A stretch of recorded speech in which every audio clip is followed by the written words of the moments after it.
नमस्कार सम्पूर्णलाई के छ हजुरहरू आराम हुनुहुन्छ होला। म पनि आरामै छु। अहिले बालिन सरकारबाट सुकुम्बासी बस्ती हटाउने कार्यक्रम चलिरहेको छ, यो अभियान चलिरहेको छ। हुकुमबासी र सुकुम्बासीमा देशले चाहिँ एउटा देशको ढुकुटीलाई ओगटेर बसिरहेका छन्। उहाँहरूलाई चाहिँ बालिन सरकारले ठोस को हो गुम्बासी को हो सुकुम्बासी छुट्याएर उसको छिनोफानो गरेर हुकुमबासीलाई आउट गरेर सुकुम्बासीलाई स्थापित गर्ने यो अभियान छ। आशा छ हामी सबै जति पनि यहाँ दर्शकहरू हामी हेरिरहेका छौँ, हामीले पनि एकदम चिन्ता र चासोको विषय यही बनिरहेको छ। हुकुमबासी र सुकुम्बासीमा के भइरहेछ अहिले?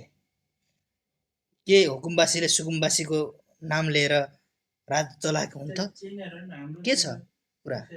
कस्तो लाग्दैछ? त्यस कारणले अहिलेको यो जति यो बालिन सरकारको यो अभियान छ एकदम राम्रो छ। यो हाम्रो म्याग्दी जिल्लामा पनि यस्तो सुकुम्बासीको नाममा हुकुमबासी भएकाहरू पनि धेरै छन्, प्रवर्तमा छन्, देशैभरि छन्। यसको लागि चाहिँ एकदम यो निर्णयले एकदम गर्नुपर्छ। अझै सबैतिर आक्रमण र अतिक्रमण गरेकाहरूलाई चाहिँ क्लिन च्याट पारेर त्यसलाई चाहिँ खाली गर्नुपर्छ र सरकारको ढुकुटीलाई सरकारको हुनुपर्छ।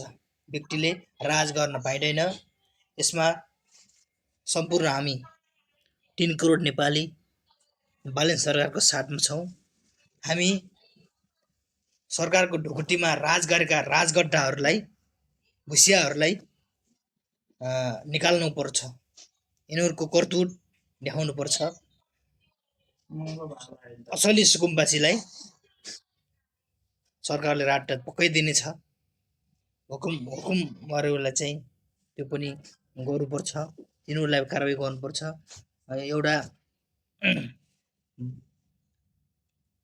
राम्रो पैसावाला, राम्रो बिजनेसम्यान, राम्रो घरवाला, आर्थिक भौतिक ब्याङ्क ब्यालेन्स टन्न नभएको यस्तो मान्छेले पनि नाटक गरेको कुराहरू पनि धेरै छन्, मिडियाहरूमा पनि आइरहेको छ।